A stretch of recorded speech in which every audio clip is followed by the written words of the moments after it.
Breathe. And we are live, Jane. That's wonderful. That's wonderful. It must be Wednesday, 8 o'clock in the UK.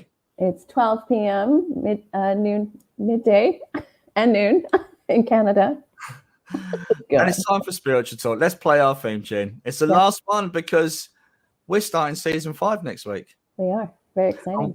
We've got a fantastic guest to finish off season 4. Let's get this. Let's get going.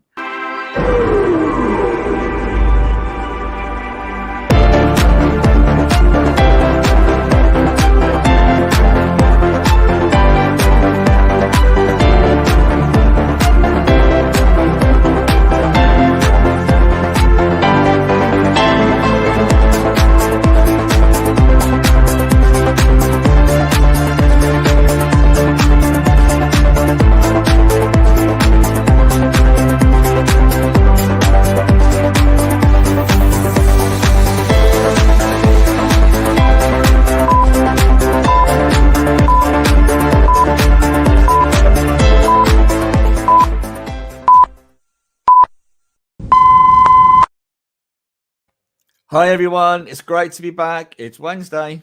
It certainly is. It certainly is.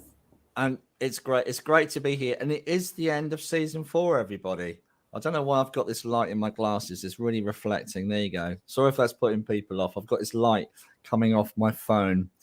Now, we should say hello to a few people, Jane, before we bring our guest on. Yes, certainly. Certainly. So hi to Lou. Yeah. Hello, Kay. And Emma Elizabeth. Hello. And we got Connie on and Emma and Carol. And Courtney. And also Tammy all the way over in America, and Courtney as well. Hi, Courtney. It's great to see you guys coming on. We've got an absolutely brilliant guest tonight, haven't we, Jane? We certainly do. We certainly do. I'm excited. Yeah, really excited. And so we're not going to do messages until the end, because I really want to utilize this time with our guest. And if you have the chance as well, there's another great interview our guest did. I'm not sure if it was a year ago or this year, but it's really informative, and I really recommend you guys to check it out. So, Jane, should we bring our guest in straight away? Yes, let's do that. Let's do it. Okay, here we go. Hi, Tricia, and welcome to Spiritual Talk. Hi, Tricia. Hi there. I just want to give you a little bit of an intro so people know who you are and what you've done. So you've been a physics teacher and also a teacher of mathematics. And you are also, you used to belong to the physical research. Have I said that right? No, psychical research. Psychical research. I don't know what's physical. Don't know. Glasses on. Psychical research. And you've been involved in the Psychical Research Society for a very long time. Very long time. You are also an author, and you have 3 fantastic books published. One, I think your first publication came out in 2013. 13, yeah. Yeah. And Things You Can Do When You're Dead. Great title. Yes. Great title. And the next one came out in 2015, More Things You Can Do When You're Dead. Right. And if it hasn't captured your imagination already, nothing will. And also, it's Life and Death, but Not As You Know It. That kind of reminds me of Star Trek. But well, I was actually going to call it It's Life and Death, Jim, but Not As You Know It. But my publisher didn't think that was a good idea.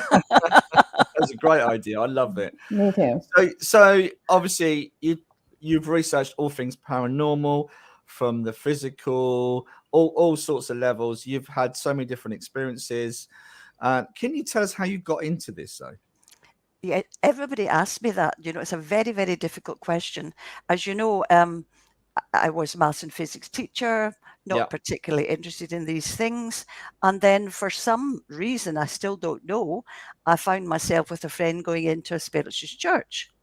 And I listened, and intellectually, I was curious about these messages. So I kept going back and listening to what the mediums were saying. And then I would catch people in the foyer and ask them, did that mean anything to you? How relevant was it? Etc., etc. And then, of course, I was hooked. And then I started going about with my notepad and pen, pillaring people to write down their messages and checking them out. And that's how it all started. And then I met Professor Archie Roy at Glasgow University, who was also interested in psychical research. He was a professor of astronomy. And we ended up doing evening classes at the University of Glasgow together. We did 40 hours of lectures, not all at the one time, of course, and people loved the classes that we gave. We keep them very relevant. And you mentioned psychical research, which is always a mouthful for people. What is psychical research? Yeah. Psychical research is the Society for Psychical Research was set up in London in 1882. And at the time, they were investigating the claims of spiritualism itself, actually spiritualism, not just life after death, because you don't need to be a spiritualist to investigate life after death. It's everybody wants a name. And I actually think spiritualism is a very bad name. I don't like it. I don't know what we'll call it, but I don't think it's a very good name. It labels you. And when you label a person a spiritualist, people go, oh, don't want anything to do with that. And it's wrong. And I have this thing about words are very, very important, and they are very important. So going through all of that, then Archie and I doing the evening classes, and you probably find yourselves, once you start to look at these things come into your wake. It's as if the powers that be, I wouldn't even call it spirit, whoever this motivating force is that's behind it all, they put things in your wake, and then you have the opportunity to look at them. You don't have to, but it's up to you if you accept that possibility of looking into it. And that's very important. Some people sit at home thinking, if I sit here and do this, something will happen. No, it won't. You've got to get out there and look for it. And if it's correct, then I will use the word spirit, for want of a better word, will come in and lead you through a particular pathway if you accept it. So anyway, once we did all that, and then Archie found, well, I was in the first committee as well, he founded the Scottish Society for Psychical Research. And that's basically what the London Society did in 1982. In those days, of course, it was very, very Victorian, and it was all the eminent scientists of the time that took part in that. In fact, in book 1, I gave a list of the people who actually were on the first committee. Excuse me, this is a sinusitis. I was literally just holding down a frog in my throat as well as I was exactly. drinking. Yeah. Maybe it was your frog it had, I don't know. And it's sinusitis going down the back. It's an absolute nightmare. Yeah. And from then on, once you're hooked, and that's it. And as I say, and Professor Roy, my colleague, we worked together amicably for 20 years or so. And Archie, of course, was a whole generation older than I am. And when Archie died, I was the one that prepared the lectures latterly, because Archie couldn't do technology at all. So I had all these prepared things and thing that I'd done over the years. And after Archie died, I thought to myself, I've got so much information, so many lectures, so much information. It would be a sin not to write these in a book. And that is how and why the first book was born.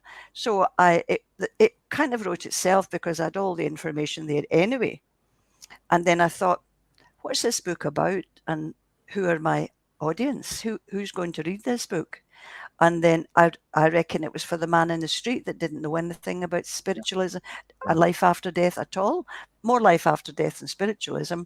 And I just keep it very down to earth, very straightforward, very real. What I do is examine what happens to real people in the real world, and not high flown, not great, things of big long words. I don't do that at all. People want to know what's happening in real words. And I know that a lot of you people run churches, and it's difficult for you. But in psychical research, when you're doing all of these things and examining them, there's quite a lot of swearing goes on as well. Because if somebody suddenly materializes in front of you, you're not going to say, oh my goodness, there's a spirit. You're going to swear, aren't you? You're going to say something. I won't say the words I would think of. And in my book, if there's a swear word to be had, it'll be in there if it's relevant to the story. Yeah. Because you cannot sanitize reality. Yeah, absolutely. And that is the thing. And because swearing is a very important part, and it's a great emotion of who we are. Yeah. Mhm. Yeah. So from that, and then of course, after I wrote the first book, I realised I had a lot more information left, and I continued the book 2. And then I thought, I'm going to do something completely different. Now, if people are going to buy the book, do not buy book 3 first, because it's totally bizarre. Yeah. It's all true, but it's about more bizarre phenomena that happen within the realm of psychical research and things that spirit do. And it's all true, but it's hard to take if you haven't read books 1 or book 2. You're better to start actually with book 1, Things You Can Do When You're Dead. Regarding the title of Things You Can Do When You're Dead, after I wrote the book, I thought, what am I going to call this book? What's it to myself? I thought, what's it really about? And I thought, well, it's really about things you can do when you're dead. So I ran it past Gordon Smith, who laughed his socks off. He said, oh, that's a great title, Trish. Just go with that. And everybody likes it. Yeah, it's good. It's real. It's real. But the point is, and I know we've just popped up on people's screens at home on Facebook or YouTube, and hi everyone who said hello to us. But I want to say you're the real deal when it comes to research. There's not many people out there that have spent a lifetime researching what Alice. Sorry, why do I keep calling you Alice tonight, Jane? I'm not Alice either. No. Alice did. Can I just say, in my defense, Alice did come on and say hello. So hi, Alice. I know she's watching. Okay, so you are the real deal when it comes to research and Yes. and your depth of your knowledge, and you've investigated really what I would call top drawer mediums. Gordon, you've already said Gordon Smith's name is, and I personally believe is an ambassador in terms of his Gordon is a wee Glasgow boy who Yeah. is I mean, Gordon is actually now a friend of mine, but you will never ever hear me say a bad word about Gordon Smith. Yeah. He is the real deal. In fact, Gordon and I are going to be working together quite soon. But the only reason we are friends and we respect each other is because we know we're both genuine and real and good at what we do. Yeah. And that's not being big-headed. Yeah. Yeah. Yeah. And you've worked not just with Gordon, some of the Other people. Yeah. top mediums are out there. You've done a lot of research into how they work and some experiments. And can you give us an idea? We have 3 published papers. This is the boring bit, everybody. That's okay. In the Society for Psychical Research in London, they're a bit high-flown. And if you publish a research paper, it has to go through a peer review before they will publish them in their journals. And Archie and I together have 3 published papers in the Society for Psychical Research on mediumship. And the sort of thing we were testing was, are medium statements so general they can apply to anyone? Yeah. And that was the hypothesis that was being tested. And after 3 lots of papers, we had to conclude through experimentation with facts and figures that no, this is a problem with mediums. There's no standard for one medium. You get good mediums, downright bad mediums, and people who have no mediumship ability whatsoever. But because I know people, naturally, I was only going to use the people that were going to be good. And people could say, oh, but you only use good mediums. Yeah, why would I use bad ones? But using people that were absolutely okay, no problem at all. To be very honest with you, Gordon was the best, as it turned out. But we didn't know. Everything was double blind. Nobody knew what was happening. Nobody knew who the recipients were. Very complicated, very boring, very mathematical. But at the end of the experiments, a published paper showed with odds of 1,000,000 to 1 that the hypothesis wasn't true. If you use a reasonable medium, then they do impart genuine information and valid information, relative information to a particular sitter. And believe me, it was 5 years work traveling around the country using different audiences in different parts of the UK. But we enjoyed it. And you have to really love this to do it. And I love it. I do love it. You can't, it's like mediumship. You couldn't walk away from your mediumship. You can't do it. And I can't. I still have people phone me up for all sorts of things. Even now, they'll phone me up before they phone a medium sometimes, and they know I'm not a medium, but I've got the common sense approach to it. And if I need a medium, then I will get them a medium. Yeah. And I just love it. I think it's absolutely fascinating. And of course, I've met many wonderful scientists as well all over the world. I've traveled to different countries giving talks on these things. And I just absolutely love it. It's a great pleasure to have known a lot of the ones that have now passed over. It's just amazing. It's like you knowing Gordon Higginson or all the best mediums from spiritualism. Yeah. Yeah, absolutely. And I've seen you on quite a few. You've done quite a lot of interviews. Yes, I have. Quite a lot on YouTube as well, guys, and they're really interesting. So have a look at Tricia on YouTube, see what you can find. There's some real good stuff on it and some great stories. But we've only got an hour, so we want to try and get as much as we can across. Can I just point out before we go any further? It's not only mediumship that we look at as psychical researchers. Mediumship is one way of looking at the continuance of consciousness after physical death. That's only one way of doing it. A lot of spiritualists don't like this, but there are, as you know from the books, there are many other ways of looking at consciousness. For example, near-death experiences, out-of-body experiences, deathbed visions, all of that. Poltergeist, some poltergeist activity, not all. Poltergeist activity, electronic voice phenomena, there's a huge range of different subjects you can look at, which all comes together to make a bigger picture, and it strengthens the case for consciousness surviving after physical death. So I don't want to get too deep into that yet, but I kind of want to get to that towards the end of the interview, more about your ideas around consciousness and survival. Because I personally believe that mediumship is just the key to the doorway. There's so many things like you've just explained. Out there. It's just opening that doorway to life continuing. So can you share with us some of any story that comes to mind where it was a bit of a wow factor or realization that there's more to this? Yeah, well, I have no psychic ability whatsoever, right, which is good. I have no particular religious background, which is good. I wasn't indoctrinated as a child. And the worst thing people can have is a very religious background, because they can't help their mind being indoctrinated in whatever the religion, it doesn't matter. And they have a terrible job getting out of that and thinking for themselves. So I was lucky in all of those senses, no particular religious background, and as I say, and that's that.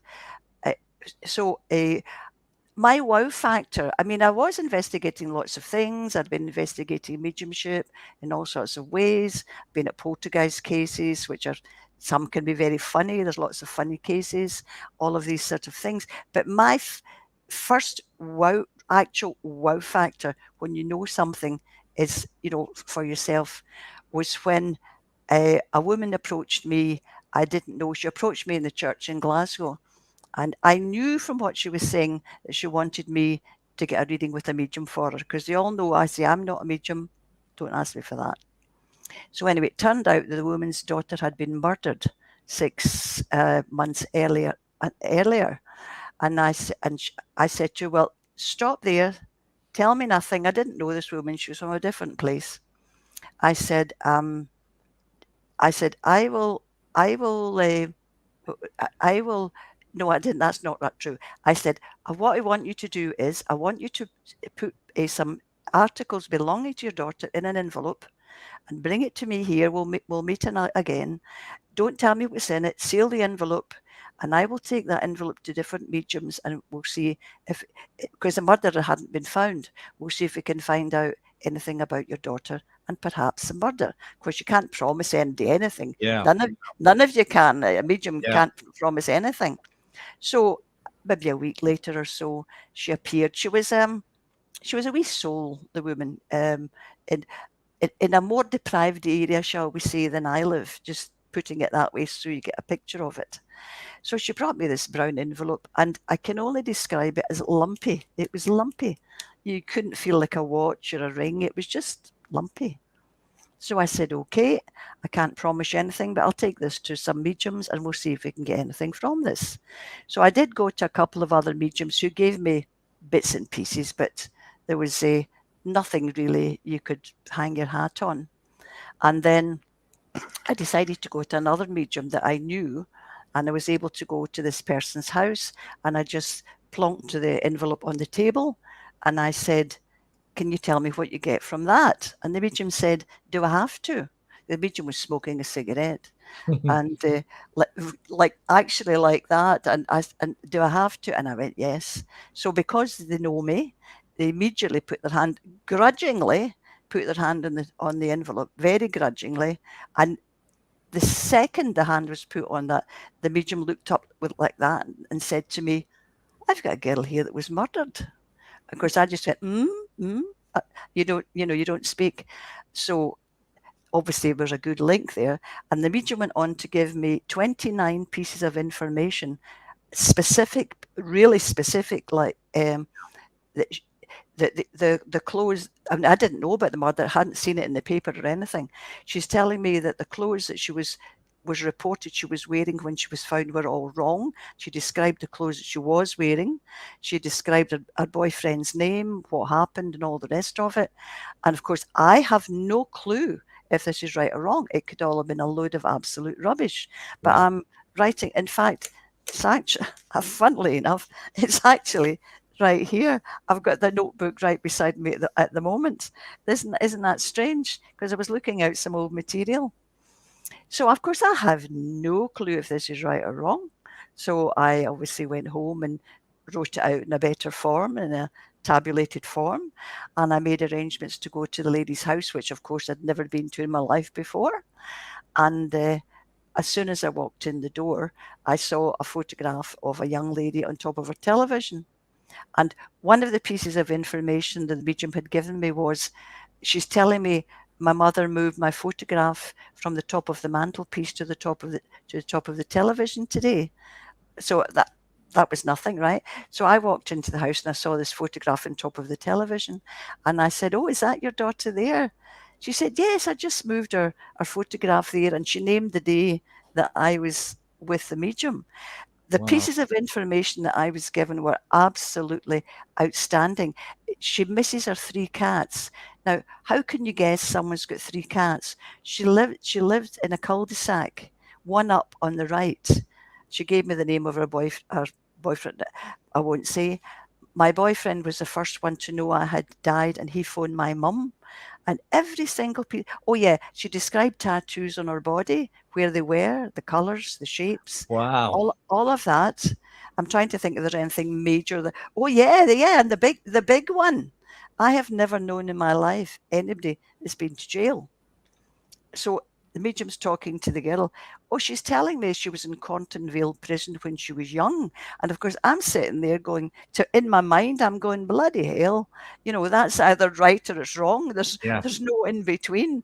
And so I'm writing all this down. It was just quite amazing. So anyway, it turned, and about the cats and all the rest of it. And so I go away with my bit of paper. The medium and I have a cup of tea. I say goodbye.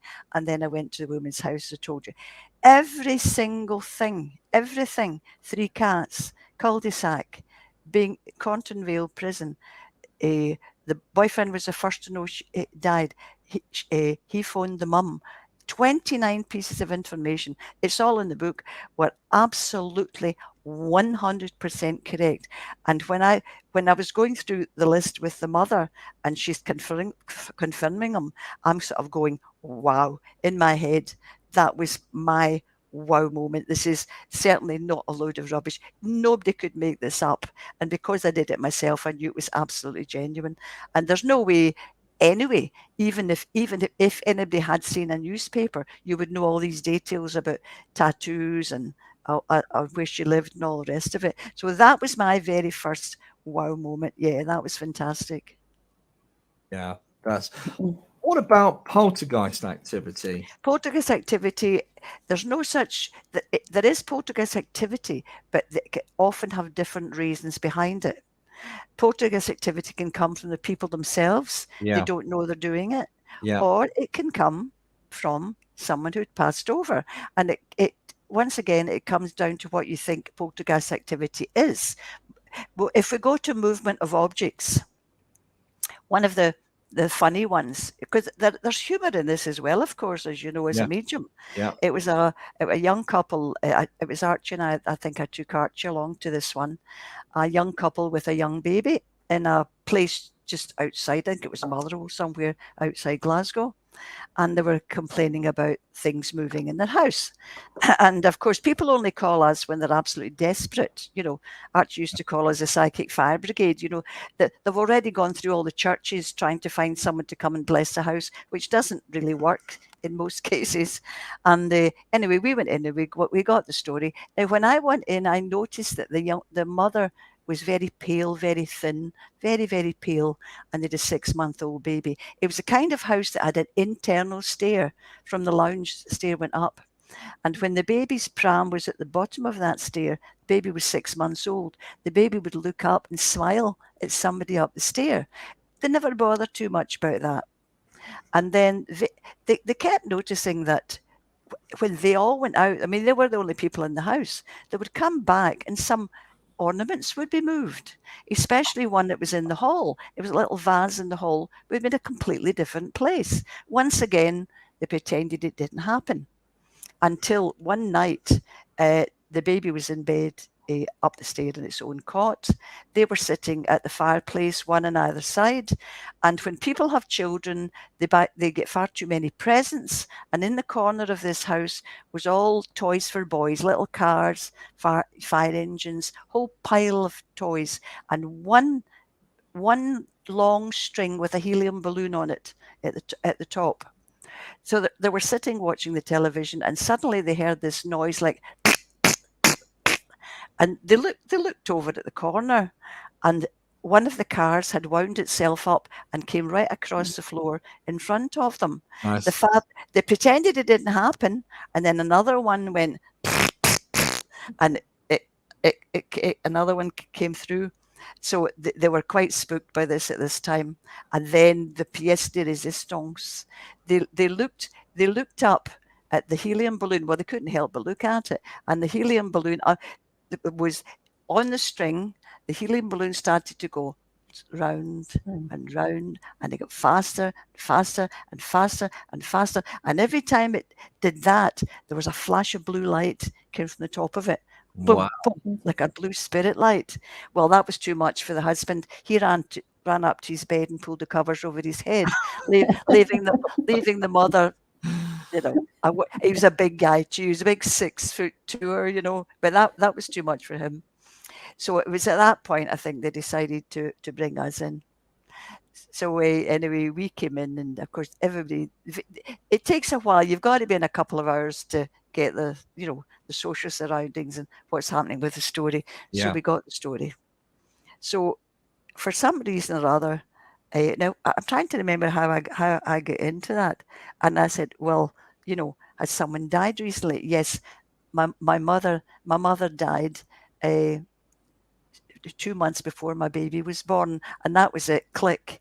And I said, well, have you ever thought it possibly your mother coming in to say to you, look, I know about the baby. I want you to know I'm okay. And the girl's eyes shot up like that, and she said, oh. And the man said, oh, that vase in the hall that keeps getting moved, her mother gave it to us for a wedding present. I said, well, there you are then. Would that not be a good idea that perhaps the mother's coming in? And then the man uttered the words, can you not make the old bitch go away? Paul choked in his teeth. And I looked at him and I said, well, do you know, if now that she knows you've recognised her, and the girl's face, she turned from being totally white and pale, she got the colour back in her cheeks, and she was smiling, and that's really all that girl really needed. I said, look, if you need us to come back again, I said, your mother now. I didn't know she would go, of course. I said, your mother will probably go away now that she knows you're there. Just say, okay, Mum, I know you're there. You know, don't give us any more fright, sort of thing. And I said, but if you need to phone me again, do that, and we can get somebody out. Never heard from them again. So result. Yeah, and that's interesting, isn't it? Because in my experience, I get the odd call from people. One guy claimed he had a microwave thrown across the floor, off the shelf and across the floor. I've seen some amazing stuff that people have claimed. I had one recently where it was actually the grandfather wanted to come through because he'd passed before the granddaughter had said chance to say goodbye. Yeah, and that's all it was. But the young daughter was picking up the phenomenon, and of course it was disturbing her because she was fearful, but she was very sensitive. So a lot of these things, there's a lot of logical explanations for that.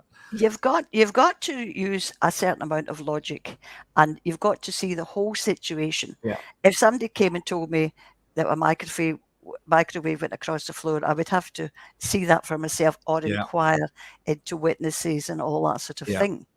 But you have to look at the logical. But the main thing you said there is correct. We take away the fear of the whole thing. There was another one, well, I don't want to take up too much of your time, where it was a university lecturer and his wife that lived in Fife, which is a long way away, and they were getting phenomena. But we were able to work out that who the person was. Well, not going into all the details, but he was doing some, fairly fantastic stuff. Like they were having a conservatory built, and all it was done was the walls were in and the windows were in, and the windows were actually all taped up. Yeah. But every time they went into the room, one window was always open. They couldn't understand it.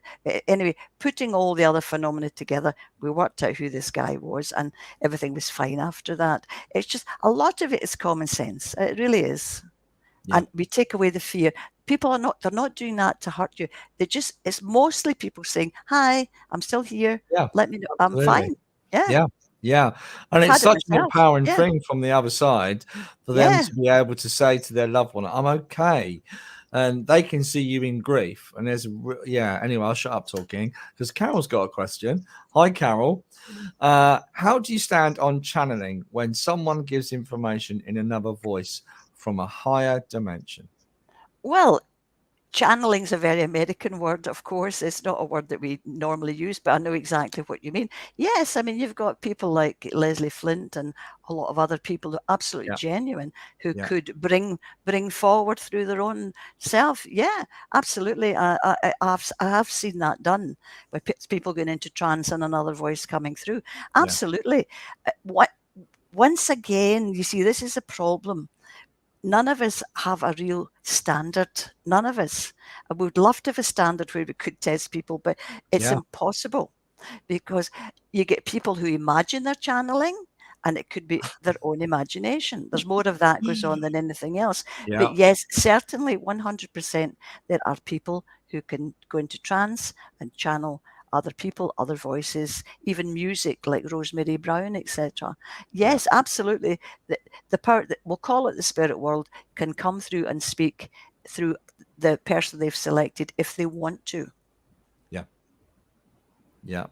And also, Carol's quickly asked also on that, has anything scared you at all where you couldn't explain? No, I've never been scared because I know there is always some sort of logic behind it. I personally have not been scared. No, I wouldn't like to stay on my own overnight in a an empty jail or something like that. I wouldn't be that brave. But anything I've done, no, nothing is. I've never been afraid of anything like that. No. Yeah, there was also an interesting story. Oh, that's what I wanted to ask you because I know some people are talking about the valve getting thinner. And have you noticed that there's more and more phenomenon than ever before, or people are just aware of it more? Do you think? I'm thinking about that. I think possibly both. Yes, I do. I think that the world is in such a state at the moment that we all need to be aware that death is not the end. And I do think that the powers that be up there are making that available to more and more people. Yes, I do. And it's people like you and I and hundreds and thousands of others that's why I say my books are written for the man in the street, chapter and verse. no fanciness about it at all. And it's got to be like that. It's got to be real. And I'm in quite a few, as you will be yourself, of these different sites, life after death and all of that, where genuine people are asking innocent questions, and hopefully we're doing our bit to educate people that these things are real and they will see their loved ones again, because that's the main line, really, isn't it? Yeah, absolutely. And have you come across the new phenomenon? Because Lou has asked a great question. The light language. No, I haven't. It's not something I've looked at. It's quite interesting how people are bringing. It's like a channeling, but sometimes they call it light codes, and sometimes it can be singing, sometimes it can be all sorts of noises, but not in a language that we recognize. So that's quite, and it seems to be getting some momentum. There's a lot of people out there that follow that. But I don't know anything about it, so I can't comment on it. Yeah, it's quite a new theme that's coming up and out at the moment. A lot of people are subscribing to that. But what about apparitions? Oh yeah. Have you actually seen an apparition yourself? I have actually. Yes, I have. We'd love to know what that was. But mine was of a cat. But it was I didn't tell people like this for a long time, because people think you're nuts if you tell them these things. We had a cat, it was years and years ago, and it was a white cat, and it would be in the late 1970s. And in the 1970s, certainly in the UK, people had very colourful carpets, the swirly carpets. People might remember that. Yeah. I don't know about Canada. I don't know about that, Jane, but it was a colourful time, the 70s. And it wasn't a particularly nice cat. It wasn't one of these really cuddly ones. Anyway, the cat had died. And so it wasn't one that everybody was grieving or anything like that. And I remember it well. It was a Sunday afternoon, and my lounge had a big window at the back, and I was sitting with my back to the window. My two children were sitting on a sofa here, and my husband at the time was sitting in a chair over there nearer the fireplace. Yeah. And it was just what I call a day of medium weather. It was neither sunny nor rainy, and I always had nice sort of Hessian curtains, so the sun would just come through. Everything was fine. My husband was reading a paper. I was reading something. Can't remember what it was because I wasn't thinking about it. And suddenly my eye was drawn to the carpet, and I could see the outline of a white cat. And the weird thing was it was solid on the outside, and as it got to its tummy, it was empty in the middle. You could see right through the middle to the carpet. And then the cat started to walk. It started to walk along the carpet, and as it walked, you could see the changing pattern through the middle of its stomach. Now, Bill, I was like this at reading, and I looked up and I looked to see if anybody else was watching me, but they weren't. Nobody said anything. And so I watched it go around the back of my husband's chair, which is quite a distance. And I was like that, looking to see if it was going to come out the other side, but it never did. And that was that. Never told anybody. Now, it would be about maybe 15 to 20 years later, my daughter was having a baby and she was in hospital. There was problems. So she'd been in hospital for a few days. And of course, I'd been up every day, and you run out of things to say. My kids don't particularly are interested in psychical research or anything like it. But my daughter happened to say to me, what's happening in the ghostly world or something like that? And I said, well, at the moment, nothing really very much. Then she said, I can remember when we lived in, she named the house we were living in. She said it was a Sunday afternoon, and I said, stop a minute, tell me where you were sitting. She described the sofa there, me there, my husband over there. And she said, that day when I was reading, she said, I looked up and I saw a white cat, but I could see through the middle of it. I said, where did you see the cat? Now, I had seen the cat walking up that way to go around my husband's chair, but she saw the cat coming round the chair and coming down the other way back towards me, and that was like nearly 20 years later. And I thought, wow, That's the longest ghost I've ever heard of. Wow. but that was. I mean, I'd never mentioned to anybody in case I thought I was nuts, as you usually do. So But no, apparitions do happen. There's been some absolute crackers. there has, yeah. My sister's seen a couple. She saw Yeah. before last year. She saw a Roman soldier. Yeah, that's a different kind of apparition, though. Okay. That's what they would say residual, which I hate that word. That's only, it's like a hologram on that space and time. There's different kinds of apparitions, as you'll read in the book. Yeah. And that's not the spirit of that person wouldn't be there. It's well, I'd love it if she was listening, because she said it was full-bodied. You couldn't see through it. There was no. No, it can still be full-bodied, but it's like a hologram. Okay. It's like you watching a videotape. Yeah. Like you're watching Elvis Presley on a screen. He's solid. You can see him, but it's true. There's a lot of magnetism concerned with these things in holograms of that particular type, much as it is on the old-fashioned videotape with the magnetic tape. And these are things that replay, and they never change. Like the soldiers going through in York and everything like that. You know, like the man walking the bloody tower with his head tucked underneath his arm. These are not spirits of the people. They are like a videotape in space and time of what happened at that time. But the other ones, like the ones that are in my book, these are real people coming back with a message to tell you something. You've got to go and check it, and then you find out it's right. So once again, come to this wordage. Yes, I'm sure she did see an apparition, as one woman did in the book as well. She saw the Battle of Nectansmere, and that was like 1314. It's in the last book, I think. I'm not sure. Yeah, it is really interesting. It's like a time slip or a trapped in moment, like I say, a videotape, a recording that's caught in time. So, that's right. But I believe Gordon Higginson, in his book, he talks about an apparition that, or a soul, or however you want to term it, came and visit him in the library and told him that he was to work at the Arthur Findlay College and become. Yeah, but that's totally different. Totally different. Yeah. Absolutely nothing to do with each other. As seeing the soldier. Totally different. That's like when a spirit person comes to you and gives you information. The consciousness of that person is there in your present time, and they're giving you real time information. And Gordon Higginson, that would be absolutely right. Yeah. So, have you had much research around that? Because that's quite rare, I would imagine. Well, I don't know what you mean by research on that. So in terms of being able to back it up with the information that was given, you know, it was proven to be true, the information that there's so much. I haven't got, it's such a vast area. You can only do certain things. Nobody can do or know everything. The information itself, if it proves to be correct, is enough for that particular person. That's why you could never run a study on that, because you can't capture when somebody's going to come in and give you that kind of information. But it's like everything else. It's like orbs.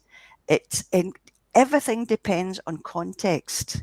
And I've got so many photographs of people, you know, maybe a semi-know, but if one person if somebody has died, and they take a photograph in a lounge, and there's one huge orb over the person that's grieving, then you know that's an energy that's come for them.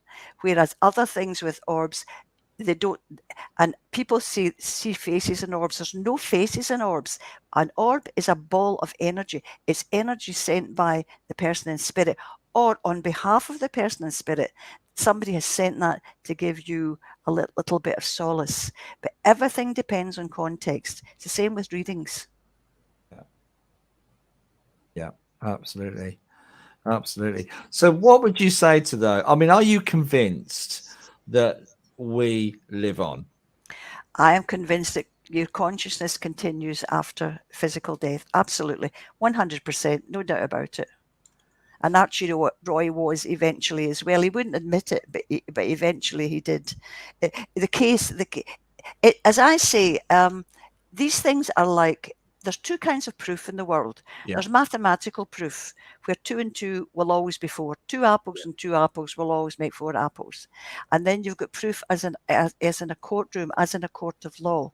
And the proof, if you want proof in what we do, is as in a court of law, beyond reasonable doubt. If you take that example I gave you earlier about 29 pieces of information that I didn't know, the medium certainly didn't know, because the medium wouldn't have a clue I was going there that particular day. Yeah. And having these precise things correctly, shape, colour, a tattoo, where you live, number of cats, been in jail, all of that sort of thing. What other explanation is there? Yeah. There's no other explanation. Yeah. And people come back for different reasons. In that case, she wanted to make it known to her mother that she still lived on. Yeah. And the woman with the baby, she wanted to let her daughter know that she knows about the baby and everything's okay. Yeah. Yeah. Yeah. Yeah. Awesome. But I find, and I mean, what we've lightly touched on is, I mean, you've got people that can think. You've got people can think onto photographic plate. That doesn't necessarily prove survival. You've got electronic voice phenomena. There's other. I was going to ask you about that, because that's getting more and more, isn't it? Especially with mobile phones. Yes. I mean, I've heard of stories going way back when that's happened. I remember, this is going back. Who remembers Jimmy Young on BBC Radio 2? God, aye.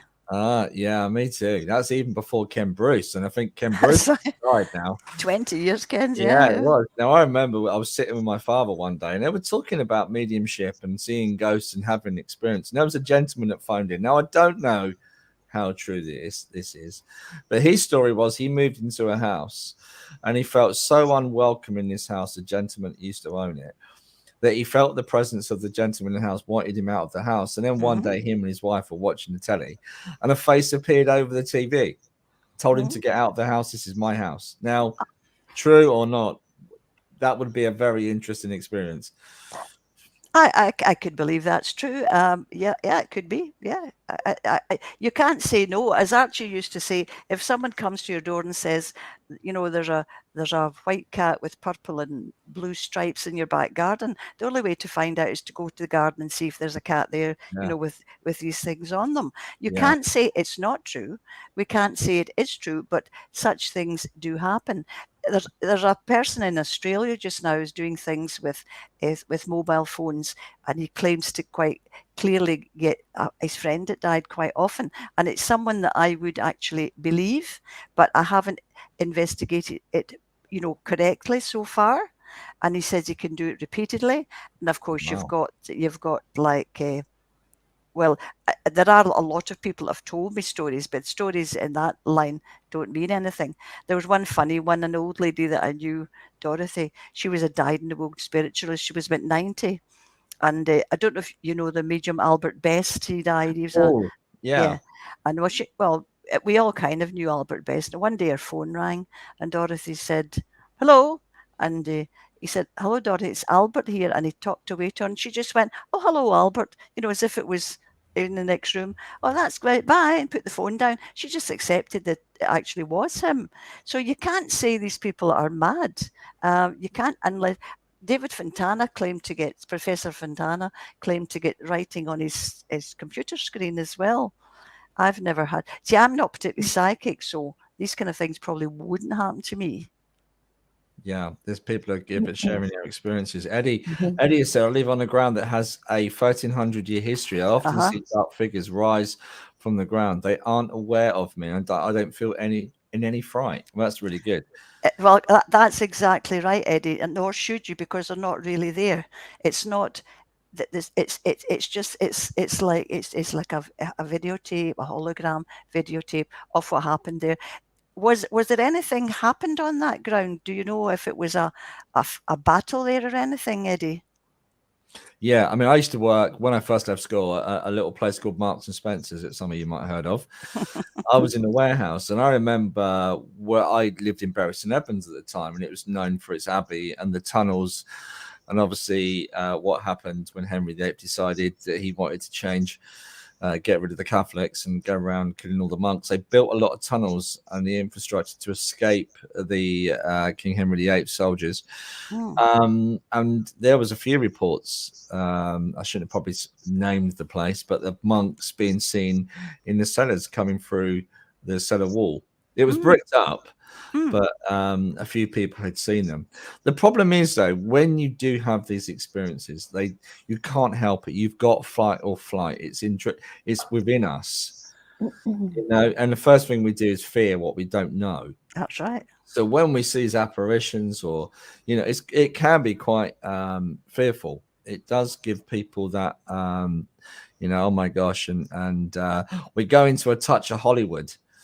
You know, and Hollywood's not done us any favors in this kind of world. Well, no, I mean, I've done a couple of good documentaries for, you know, on television, you know, for BBC, etc. But the majority of stuff like that is on television, and the ghost hunting shows, they're just a joke. Every one of them, they're just not doing any of us any favors. While we're talking about apparitions, and before we have to go, yeah, Eddie's absolutely right. Nothing to fear there. And that what we do, what you do, what I do, no matter what the situation is, to take away the fear of what's happening to them. People have to understand to the best of their ability. And of course, like yourself, I don't tell people what to think. I put out an idea and I let them think about it. And then they kind of, oh yeah. And then they're quite happy. They're quite happy with that. But the more extreme one that is the one, I think, I don't know which book it's in, first or second, was somebody that I knew years ago. And this is a bizarre story. I was working somewhere else and I had to phone this particular company. And at the end of the phone, talking away about whatever it was, and this voice said to me, "Is that you, Tricia?" I went, "Yes, who's this?" And they said the name of the person that I had known 20 years earlier. Now it was a guy, he knew me, but I didn't know him. He said, "I've been trying to get hold of you." He said, "If it's something happened to me," right? Okay. So I ended up meeting him and getting the whole story. Now, nothing spiritually or psychically had ever happened to this guy in his whole life. By this time, he would maybe be in his 30s, maybe. In his 30s, and he and his wife and his 3 children had got a beautiful big red sandstone house in a nice place in Glasgow. And so he thought, I need to renovate this. So he sent the wife and the children away on holiday or away to parents or something. So he was in this big old house on his own. And he decided he was going to start in the lounge. Now, these old houses have very high ceilings. I don't know what would be 20 foot, 25 foot ceilings. So he got his ladders out and he was painting away happily at this ceiling. And he got near a corner. So he's up there painting and he's right in the corner. You imagine the corner of the room. And as he looked across, 6 inches under the roof was a man looking at him. A man fully dressed, but he was only half formed. From his head to his waist, he had on what we call a bonnet, a cap. Right. He had on a tweed jacket, a shirt and tie, and his body stopped under the jacket. There was nothing there. Now, this particular person I know owned a shop, and he recognised him as a previous customer who had died. The man that died was only about 56. And the man's pointing at him and saying to him, "Tell them not to do it. Tell them not to do it. Everything will be okay. Tell them not to do it." And of course, he's looking at this man, and I can't repeat the words he used. He nearly had an accident in the underwear department, and he blinked his eyes, you know, thinking no, rubbed his eyes, looked again, and the man's still standing there, you know. "Tell him not to do it. Tell them not to do it." And of course, he hadn't a clue what this was all about. And then the man, just as he looked at him, he could see his red cheeks. He was all full of colour, solid looking, but nothing at the bottom. And then as he looked at him for the second time, he just went poof. And the man just disappeared altogether. He said, "Tricia, I don't know how I got down that ladder. I came down that ladder. My legs were like jelly and I had to sit on a chair for the rest of the night." He said, "I couldn't even make myself a cup of tea." Eventually got a cup of tea and gave up the painting for the night. So he recognised the man and he knew that the man's wife still came into the shop. Yeah. So the next day he went into the shop and who came in but the man's wife, and he's thinking, oh God, you know, because you know the old thing, do you tell the people, do you not tell the people? People think you're crazy. Yeah. So in self-defense, I think he took her into the back shop and he told her the story about her husband coming, tell them not to do it. And because this is quite a rough area where the shop is, and he expected her to slap him across the face or something, but she said, I understand. And she came up and she gave him a cuddle. So the woman went away. He was as wise as ever. So about 3 weeks later, she came in and she said, can I talk to you in the back room? So she said, I'll tell you what that was about. She said, my son has been in trouble with the police quite a bit as a juvenile. And her words, the police had fitted him up for something he didn't do. And he was to go to court. And the husband said, tell them not to do it. Everything will be okay. And we were going to take my son to Southern Ireland and he could spend the rest of his life there, and they couldn't find him. Tell them not to do it. Everything's going to be okay.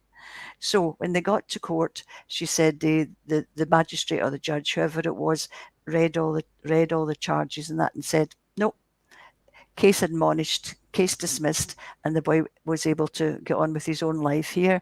So would you take the word of a half materialized man? Well, she did, and it worked out okay. Yeah.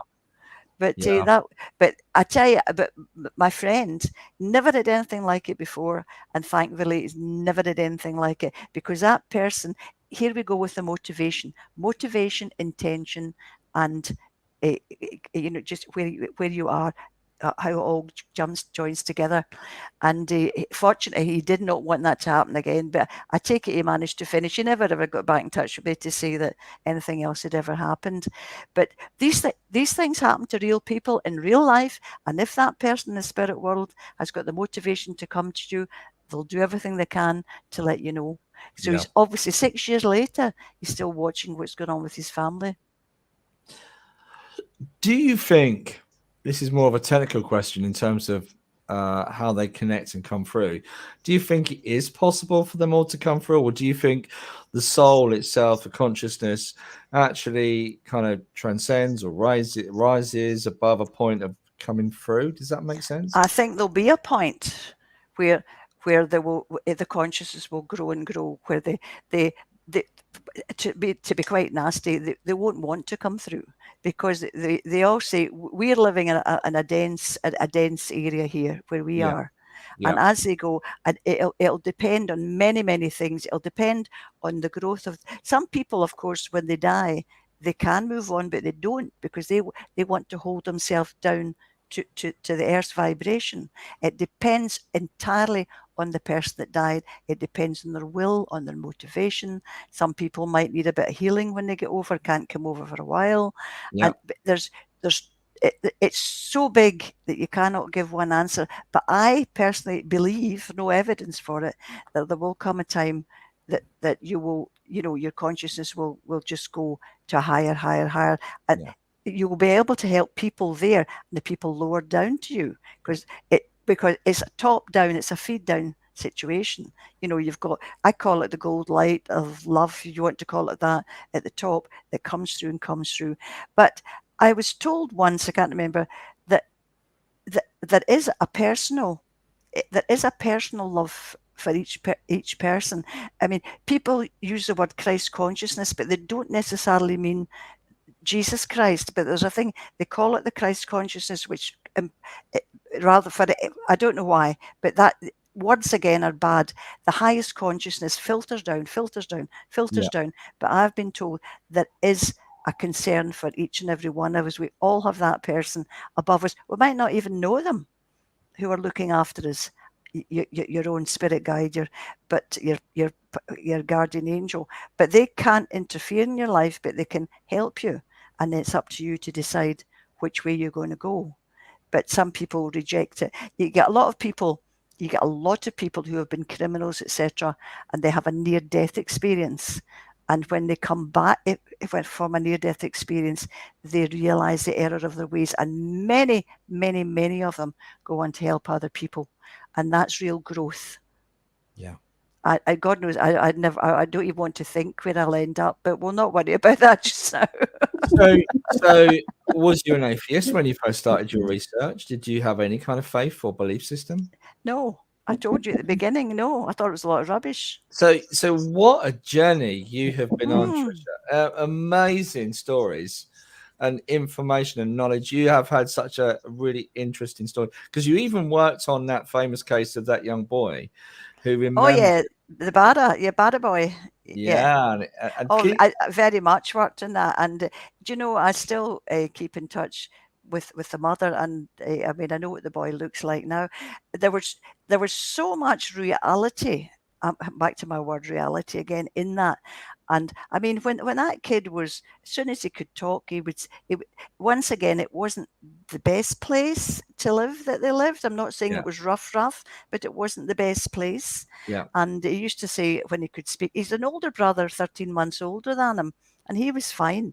And the younger one used to say, take me to Barra, take me to Barra. The mother didn't know where Barra was. They thought he was talking about Barrow and Furness. And he just kept, and even when he went to nursery, he would say to nursery teacher, you know, I want to go to Barra. I've got another mummy up there. He told everybody about this other mother that he had. And his mother here, she used to be quite sad about it, because she thought, oh, you know, why does he not like me? But she would also find him looking out the window with tears running down his cheeks when he was 4.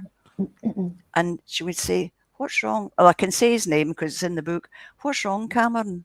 And he said, my other mummy and my brothers and sisters will all be missing me. I mean, it was heart-wrenching, individual stuff.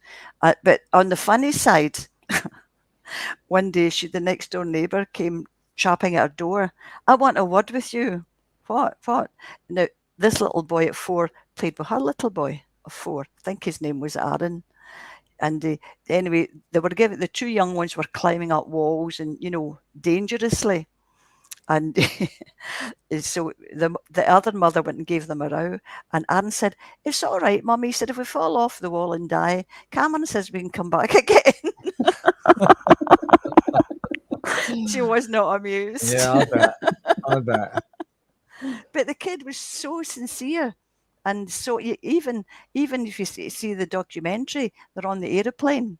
Yeah. And he's nudging his brother. He said, see, I told you it was true. I told you it was true. I mean, he didn't know when aeroplane landed on the beach in Barra. Yeah. He had no idea. In fact, I didn't know the aeroplanes landed on the beach in Barra. Yeah, because they have to clear it, and it's a certain time when the sea is out.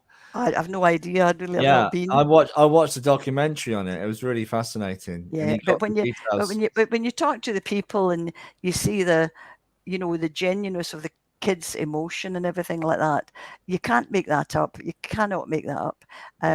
It's fascinating. In fact, Jim Tucker, the American professor that was with them, Jim and I are still in contact, you know, and we'll just keep looking for more and more information. But Cameron's forgotten all about it now. Well, he says he has anyway. How old is he now? 20. 20, yeah. Mm-hmm. We know someone, a friend of the show, her son talks about other children from a past family. And she's a little bit, what's this then? You know, it's a very unusual thing. But no, it's not. It's actually not that unusual. Quite a lot of kids do that. No, it's not that unusual. In fact, you were asking about things getting more and more into our knowledge. And I think more and more kids are saying these things about their past life now. They seem to remember it. In the old days, a lot of them didn't remember it. But this is children remembering a previous life from when they can speak. This is nothing, not regressions. Regressions don't have the same sway. It's only when children can speak and they say things the parents know nothing about, etc., etc. Yeah. Anyway, I think that's us then. Honestly, we could be all night, but Lauren's just put, my 4-year-old boy remembers his past life. It's fantastic.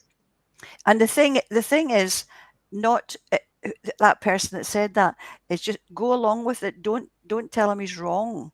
Just incorporate it, you know, within the life. I mean, there's quite a lot of the Eastern cases.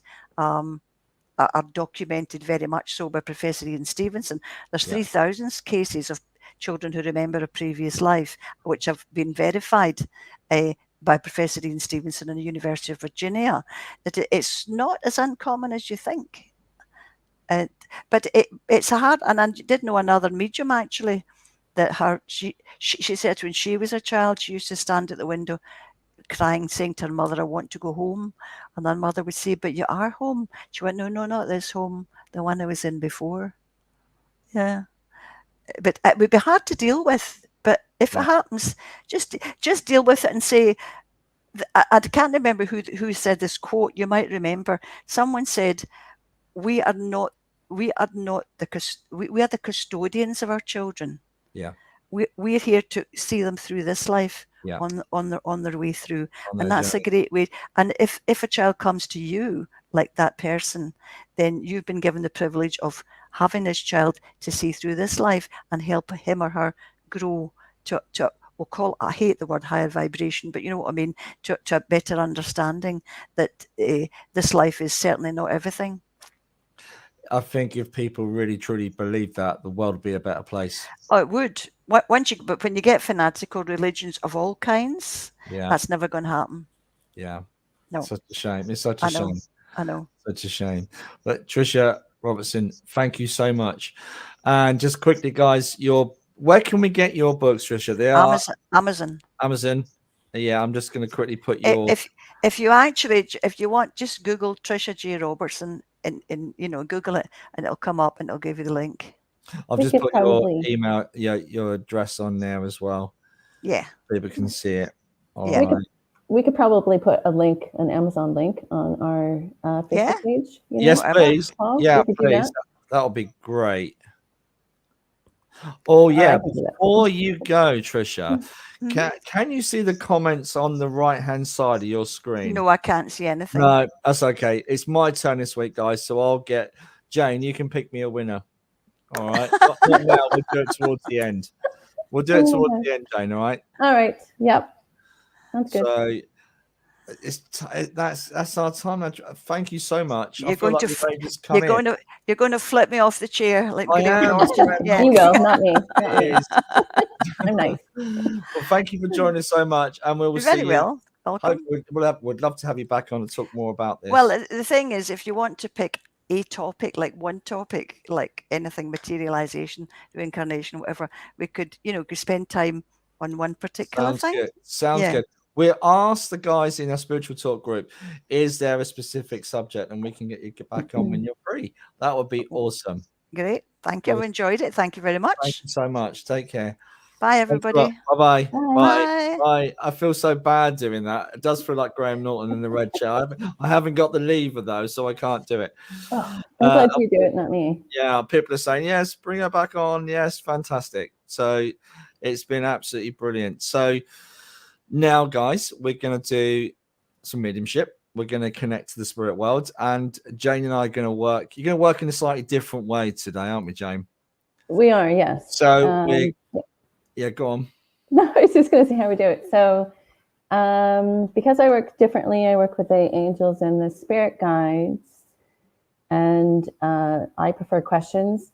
What I'm just going to do is Paul will bring somebody in, and I will kind of connect as well.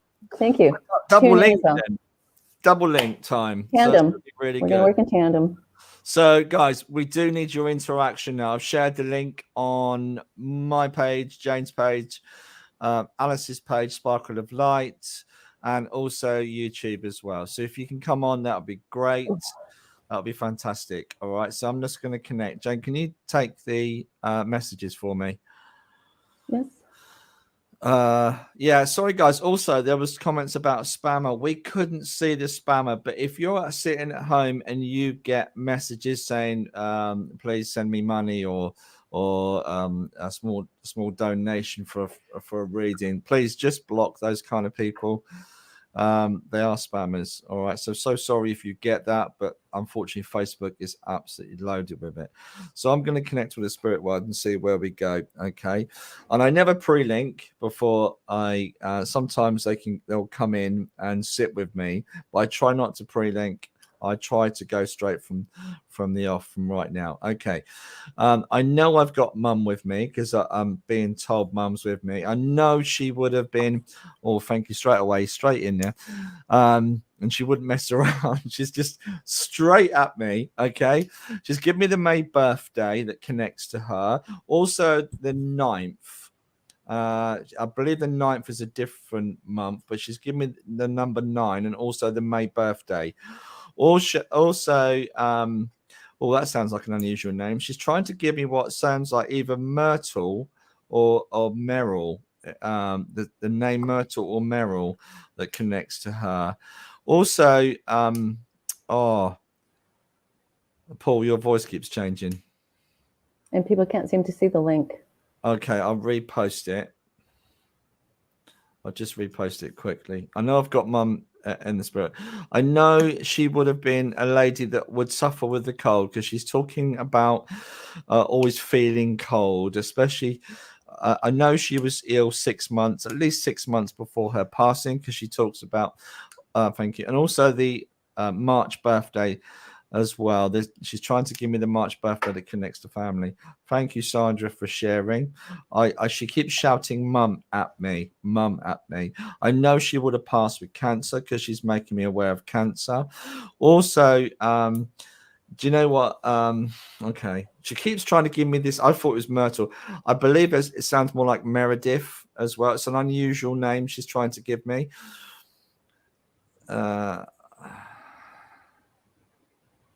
Okay. Can you see the link? If you understand this information coming through, I know I've got Mum in the spirit world. I know she would have been. I'm sorry, guys. I'm trying to copy this. I'm trying to multitask. Once in. Marcia, yeah, potentially, Susanna. Let me just get. I know she's also talking about a blue cardigan and one of her favorite cardigans that she would wear. I'm just sharing the link again. There's a blue cardigan. Also, she. I know she lost her. Okay, she's talking about her knees as well, having issues with her knees. I know there's a joke about her knees as well, but she lost a lot of weight. With her legs as well, she became very frail. I'm not trying to be generic, but she's making me aware of illness. I know she had cancer. Also, Karina Miller, could this be your nan? Okay, I'm just gonna keep going. Yeah.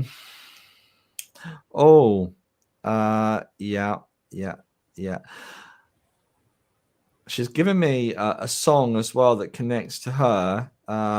There's something about the Blue Mountains or something as well.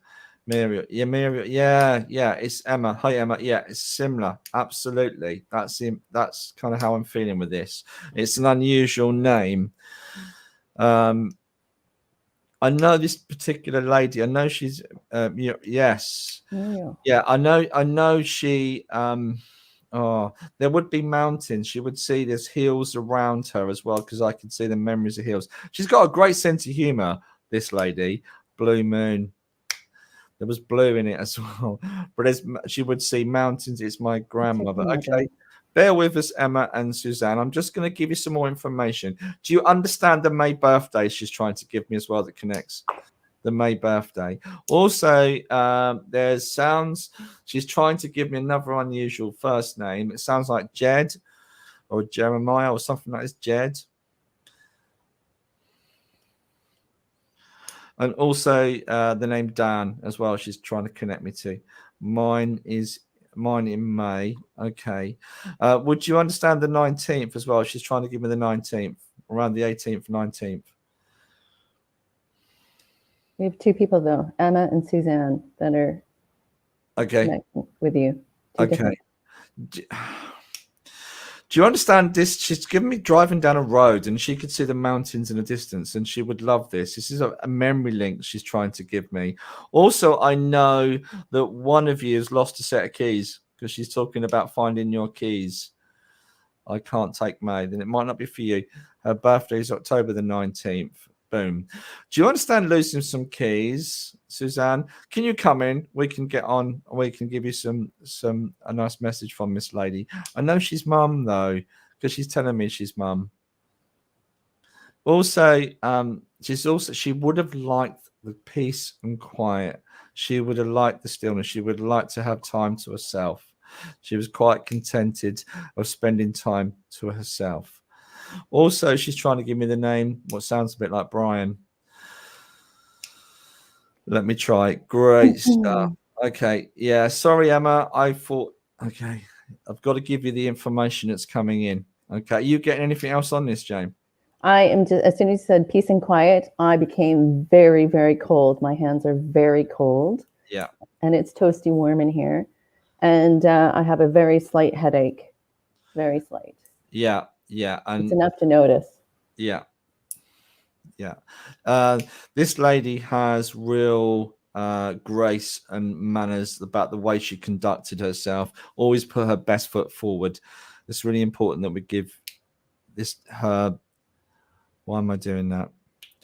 Okay. Just going to go over it again. My mum now watching, please. So I've got a lady with me. Okay, it sounds like Muriel or a very similar name. I'm also getting there was mountains in the distance. She would look out. Okay, people are saying hi to me. It kind of I keep losing my keys, and my grandmother was like my mum, and she was always wore makeup and had her head down. This lady absolutely would always put her best foot forward. Okay, this might still be for you, Emma, then. Okay, sometimes you can give information and people can't take it straight away. And without hearing your voice, I'm not sure if I'm connecting to you. Okay, I'm just going to keep going. Yeah, just keep going. Okay. Maybe a cross-link. No, don't get cross-links because I've got one particular person here. Would you understand the blue cardigan that she would have worn? She loved the blue cardigan. Also, again, the tissue, without being generic, tissue up her sleeve.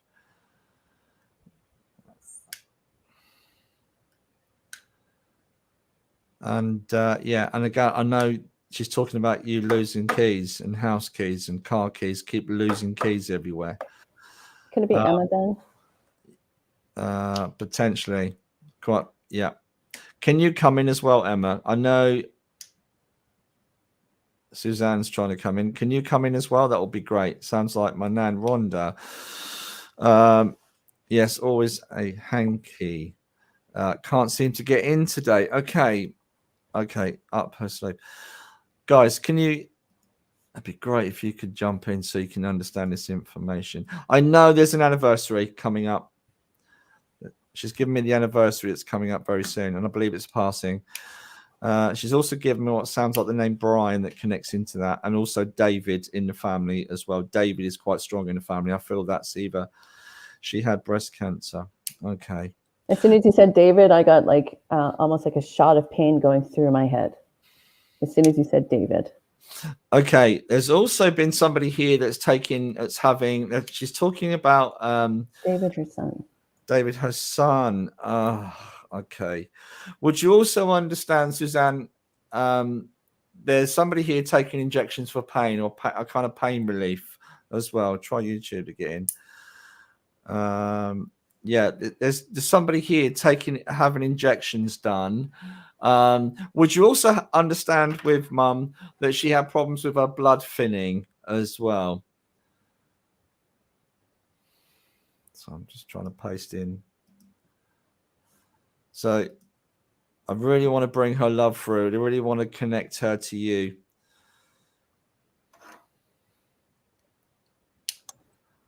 Constant bleeding. So there was, yeah. David, my partner. Constant bleeding. Okay.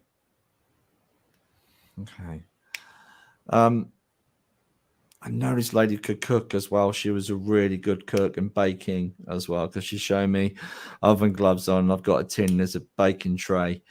Okay. Cancer, bad knees. Yeah. Was on warfarin. Okay. We've got loads of people. Someone needs to jump in because I really want to give this message. This lady is lovely, beautiful lady, really kind. I'm not just saying this because I'm live on there. This lady's personality, she comes across as really kind, gentle, and quite a delicate person in life. Okay, although I wouldn't cross her, put it that way. She has two sides to her as well. She would take no nonsense. She couldn't cook. No, this lady has got a bacon tray, and I can see her because there's someone trying to get out what looks like a sponge out of a bacon tray. Not mine. Okay, then it's not yours. Great. So do you understand? I want to get you in then. Grand to Finners. Okay, grand to come in. Emma, can you see the link? Because I've just shared it again. If not, I'm going to move on because I would like to get people in on the show as well, so we can give Facebook a shake. Gives Facebook a shake. Yes, she was a Leo and run a restaurant. Okay. Yeah. Come on in. Do you, and I know you keep touching on this. Would you understand her having like problems with her headaches as well? The link is showing. Yeah, people can see the link. Come on, Emma, be brave. Come on in. You don't have to come on camera as long as we can hear your voice. If not, we're going to have to say, oh, we'll just give the message and we'll bring somebody else through. Okay, and then we'll see the ducks. Yeah, absolutely, Carol. Should be ducks on there. Should be able to see the connection coming in. Says the link is showing. D says the link is showing. Yeah. Every time you say headaches, I get a really bad one. Yeah, I've got one at the front as well with her. And I believe she had a knee replacement. But would you like, she would, such a great sense of humor with her. Such a great sense of humor. Yes, later on, headaches. My mum had a brain tumor, wasn't a good cook. No, this is not a brain tumor, Jill. It's definitely with cancer with this lady. Okay, can I leave her love with you? She's talking about somebody here that's receiving some kind of injections and pain relief. Okay, I keep hearing a woman's name. Anna, that's not unusual. Well, this could be a spammer. I hope not. So we'll see. Okay. Somebody here she's talking about has been receiving pain injections during the. Oh, here we go. So sorry, guys. No, I'm just going to block that user. Cool. We'll delete them. Thank you. Okay. Yeah. I know there's been a lot of stress for this particular person. I'm not sure if this is you that Emma, which she's talking about. There's been some pain relief and injections. I do believe there's joint pain and inflammation. Okay, I just want to connect with my daughter. She's giving me information about daughter. Okay, I got here J's too, but some doesn't fit. That's okay. I'm trying to delete that spammer. I can work on that. Yeah, I'm sorry, Jill of the Moon. I'm sorry to call you a spammer. It's just something. I was waiting for something else to come in. Hip injections. Shoot, hip injections. Okay.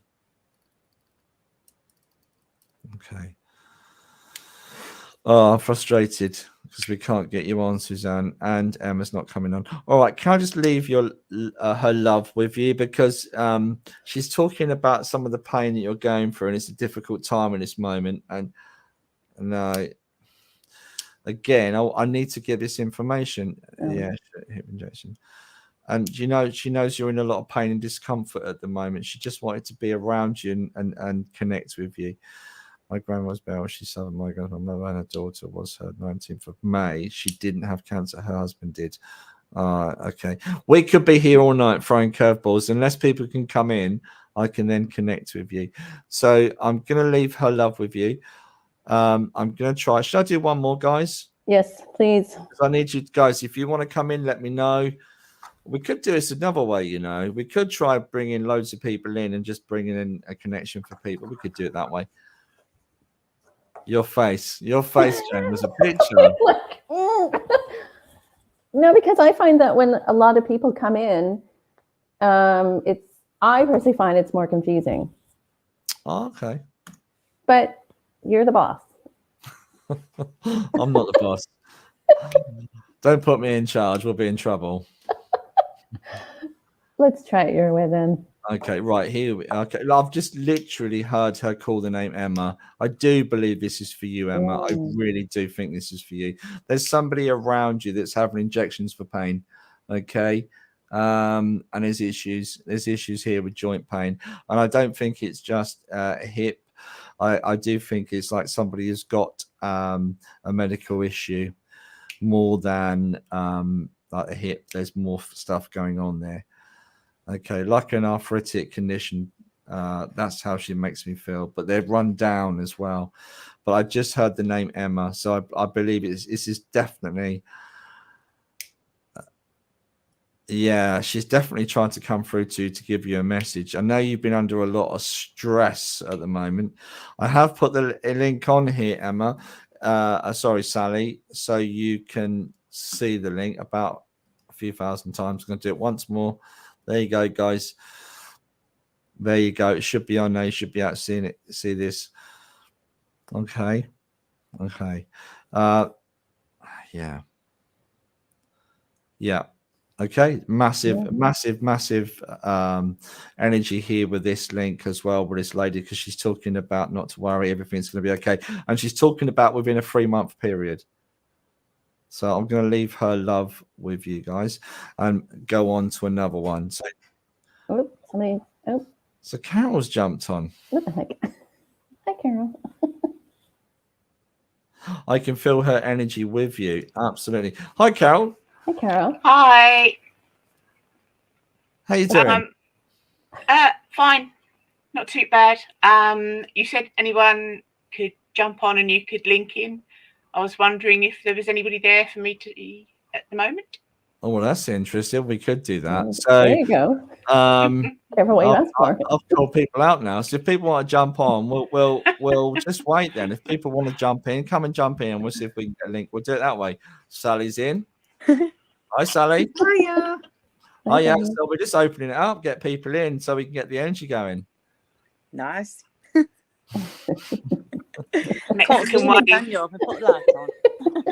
Oh, we got Serena. Oh, thank you. Now we can see you, Sally. Let's put the lights on. Going to end up Yay, put the lights on. Everybody put their lights on. Yeah, it's okay. I don't mind. As long as I can hear your voice, I don't mind. How do I like my spooky glow.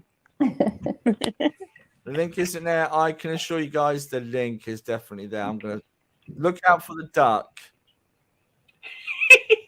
The duck? Okay. The duck. Yeah. Wow, what's on there? Okay. Courtney's in too. Hi, Courtney. On Facebook, you click on him and it brings you in. Hi. There you go. Awesome. I would, but I'm really croaky voice, Ron. Guys, welcome to Spiritual Talk. Oh, I've just heard somebody else pop up. How about her? We've got Eddie, we've got Lou. Oh my God! Oh my God! We're having a party. Hi everyone. Hi Lou. Okay. Evening, everybody. We're going to do one more. So it's good to do a demonstration of mediumship live on Spiritual Talk. Okay, live with you guys watching. And you've caught me wearing blue. I'm ashamed. Oh, mate. Yeah, you're wearing blue. I like that. We've got an N coming on as well. I'm not sure who that is. We've got an N as well coming on. Oh, my goodness. Oh, I'm just going to mute them.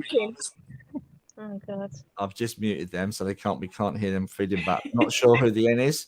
There's somebody else coming in. Oh, no. I'm going to drop Got a limit, though. Limit of 10 people. Got a limit. We're going to get... Woo. Tam, hello. Is it Tam? Tam and Joe. Nice to see you. Okay. Everybody's frozen. Oh, there we go. Okay, awesome. How many have we got now? We've still got quite a few. 1, 2. Have we got 10 on? We have. Okay, thank you for coming on, guys. It's brilliant. I'm going to connect with Spirit now and see I'm going to got coming through. Okay. Where am I going? Where am I being drawn to? Okay. I've got Suzanne coming on as well. Okay. I've got Suzanne. Oh, no, someone else is dropping out.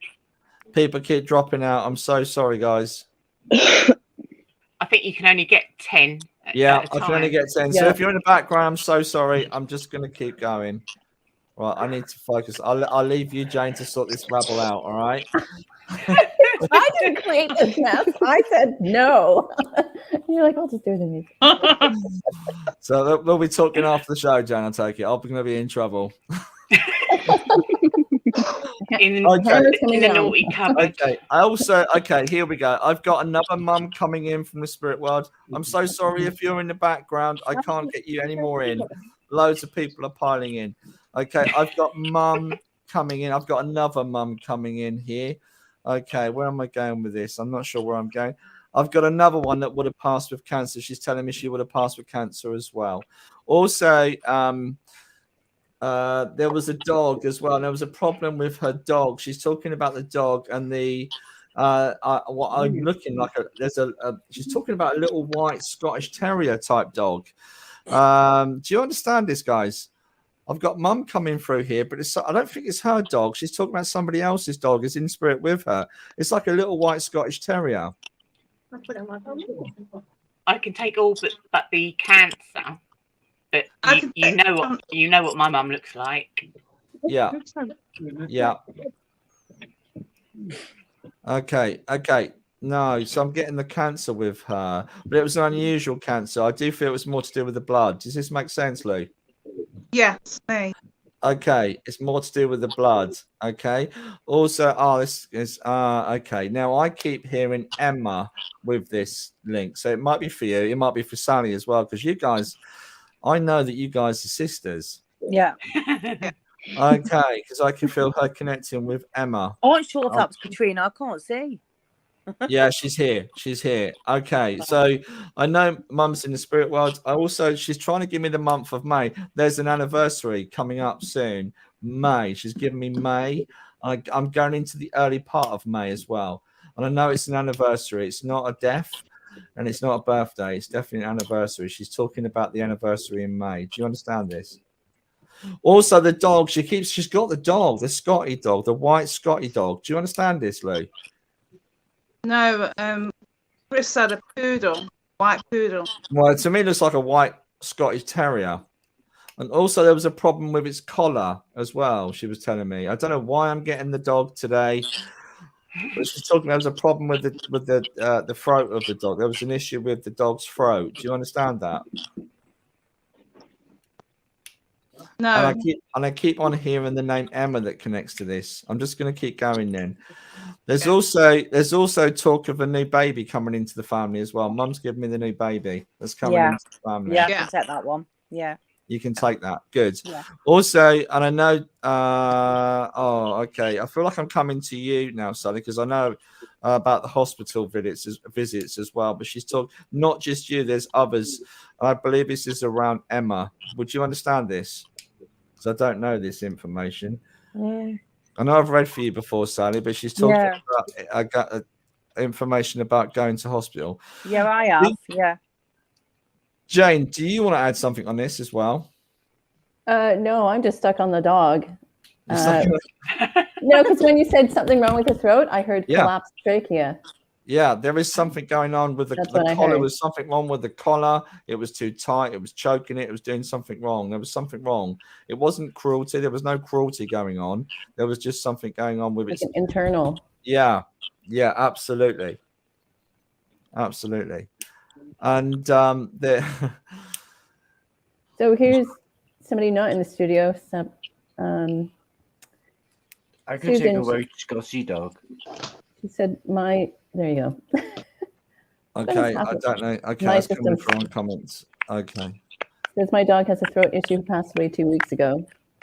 It's not sure. It's going to keep going because I keep hearing the name Emma with this as well that connects to this.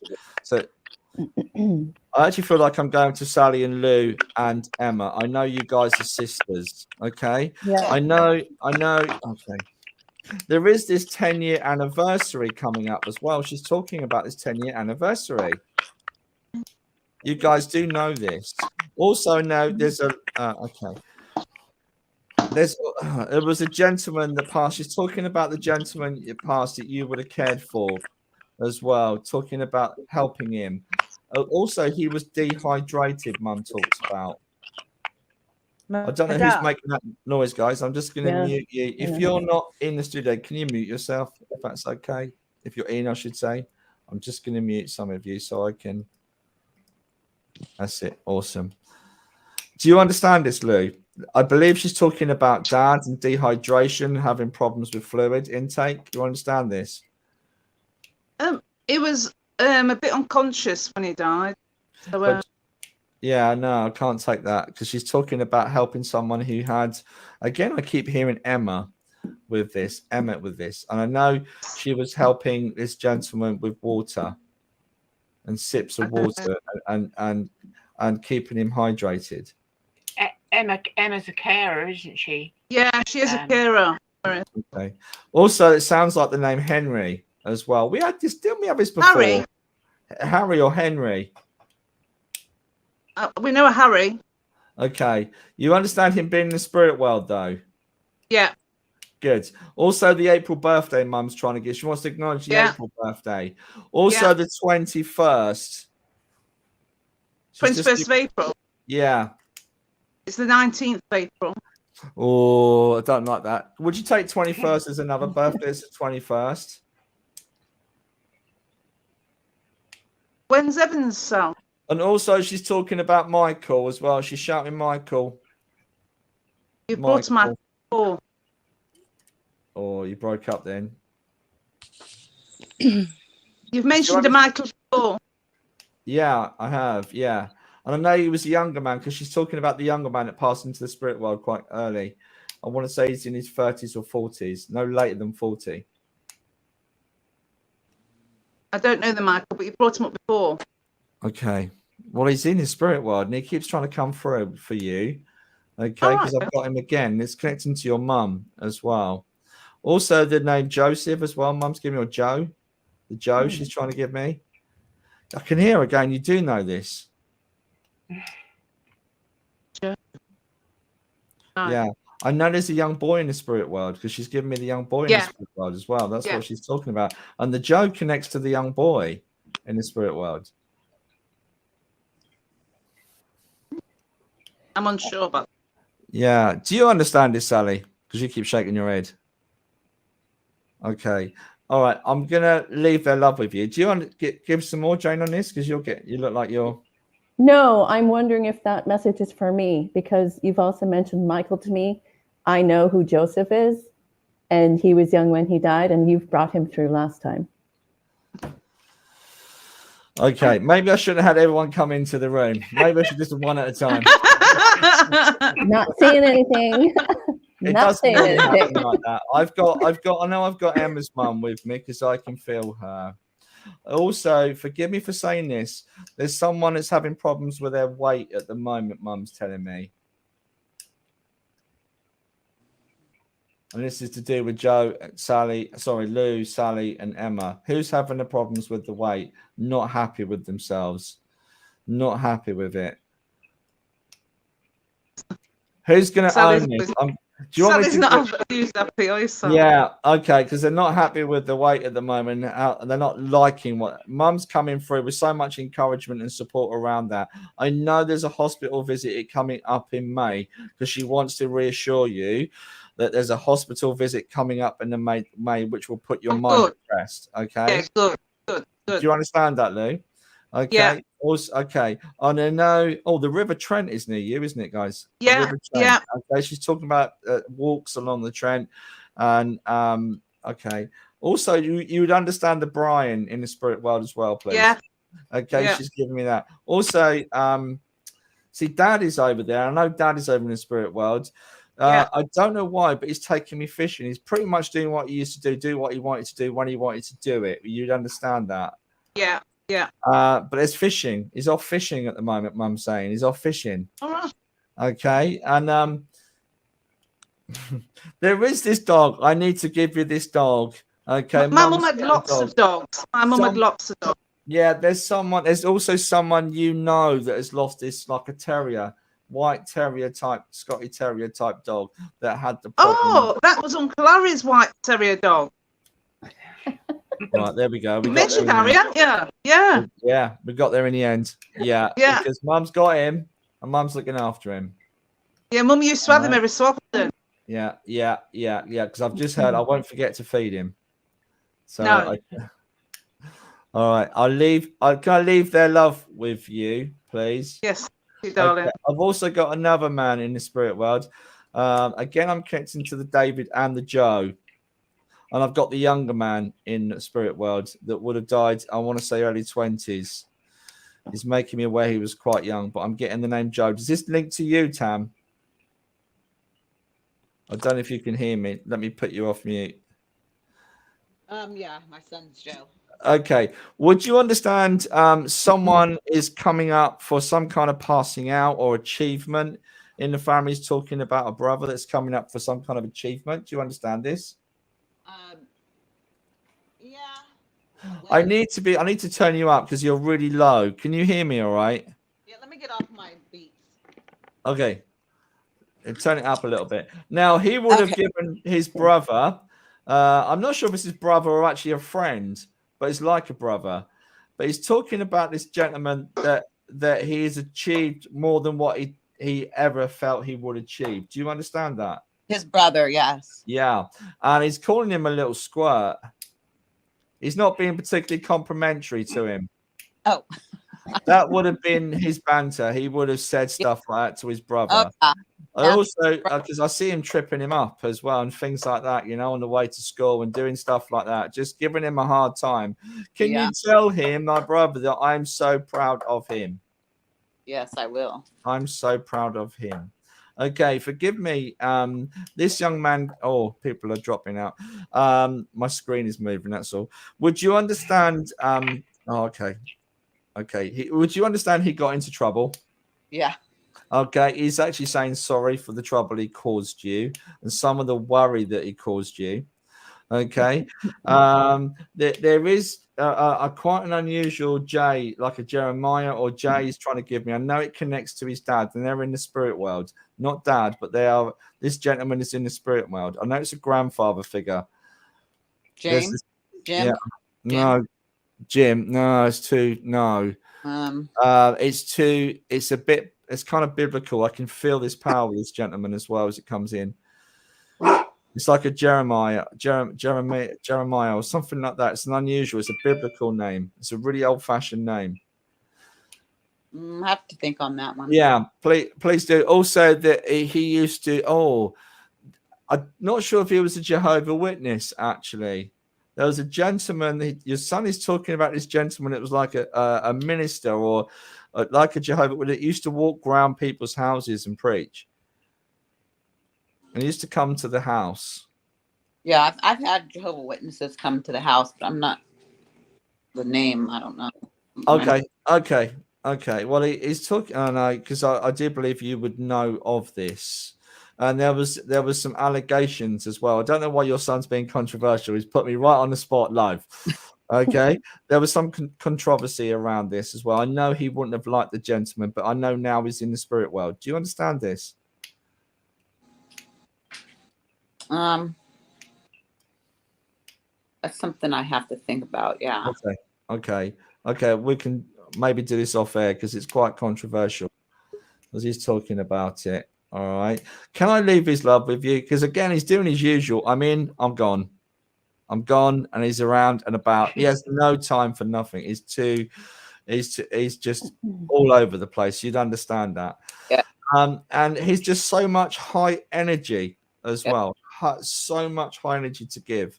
Okay. And I recognize him because he's been in before. I'm starting to recognize him. So can you take his love? Yeah. Also, who had the old-fashioned headset? Like the old-fashioned headphones? Well, I just had headphones on that I had to take off. But they're like old-fashioned. They're really out of date because he's joking about it. Oh, no. They're old, but they're not old-fashioned. Well, he's okay. He's joking about it. He also wants to acknowledge he's trying to give me the April birthday as well. That's coming up. April, my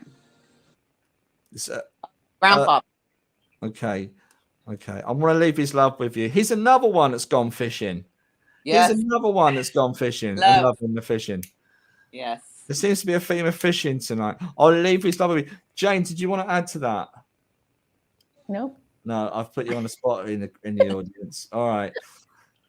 Thank you for coming on, Tammy. Honestly, we could go all night. Guys, if you got to go, or do you want one more? What do you want to do? Do you want one more? One more. Serena says one more. One more. Okay, can we get Kay up as well? Because Kay's in the back there. Kay, you're now live as well. And I'll probably stay at Daniel's. Okay, she's on the phone, but Kay's, I've just brought her in. Okay. Oh, here we go. Okay.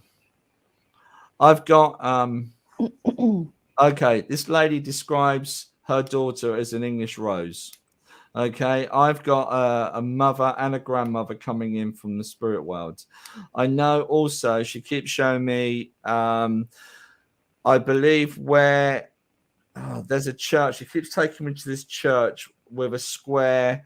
It's a modern church. I know there was a wedding there, family, but I also know that there was a service there for her. Does anybody understand this information? Also, the November birthday they're talking about. Mum is talking about. This is Mum that's coming in. This is Mum and a grandmother coming in. There's someone I'm not sure if it's a daughter, but I know there was someone that got married there, and there's someone that's been buried in the same place. You're going to tell me you're Lou again, aren't you? Okay, there's pictures of this place. There's pictures of the wedding, okay, in the same place as they got buried. She's on mute. Okay, that's all right. Can you unmute yourself, Lou? I might be able to do it for you. Lovely. My mum got married at Early Trinity Church, and she got her funeral at Early Trinity Church. Okay, I'll make this quick. Because your mum is dominating tonight. Okay. Okay. She's talking about. I know. I read for you a couple of times before, but there's so many people that want to come through for you. Again, I don't think we've got the right person with the April birthday, because you've not got the right person she's thinking of with the April birthday. Also, want to give you the 4th as well, around the 4th. Yeah.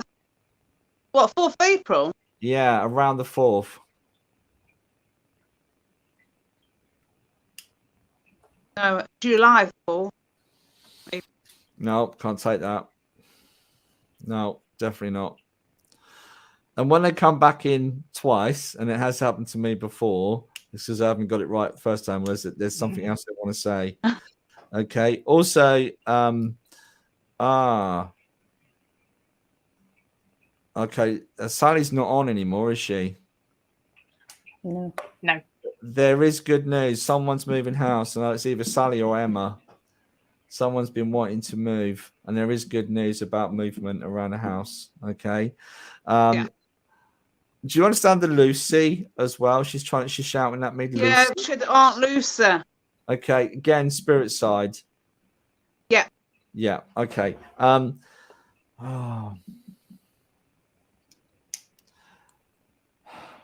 There's been some issues around somebody here. Someone's passing recently. There's been some issues around their passing. And I'm trying not to get into my head because I've read for your partner. I know his mum's in the spirit world. But there's been some issues mum's talking about. Can I tell your partner that they're okay? They're over there. They're absolutely fine. Okay, I know it's mum. It's mum. But your mum's talking about it. Oh, that's interesting. Yeah. Okay. She's talking about Sally. I wish Sally was on. She's gone now, isn't she? Yeah, I think so. Gone. She's not on screen anymore. She's gone. Okay. She just wants to send her love. I can tell you this afterwards because she's talking about her love life. All right. So all right. So we're not doing that live on there. Can I leave her love with you all? Of course you can. Okay. Thank you. Thank you for watching. And it's the end of season 4, guys. It is. Been absolutely brilliant. And we can't thank you enough for your support on watching Spiritual Talk. Okay. By the way, I just thought something, Lou. Your mum called you an English rose. Yeah. I'm just saying. Okay. When you said that, I knew it wasn't mine. Guys, we're back next week. We've got another brilliant guest. We've got Maria Wheatley coming on. And we want to say thank you to Tricia again if she's watching. And it's just time to say goodnight and end of season 4. And I have a winner. You've got to pick a winner. I've already picked one. Carol Turner. Carol Turner. Oh, I know Carol. Oh. Hi, Carol. Congratulations. You won. Congratulations. Okay. Guys, we'll see you next week, 8 o'clock. Thank you for season 4. Looking forward to season 5. Awesome. Thank you, Really Carol. exciting. Yes. See everyone next week. Take care, everyone. Night. Bye. Bye. Bye. Bye.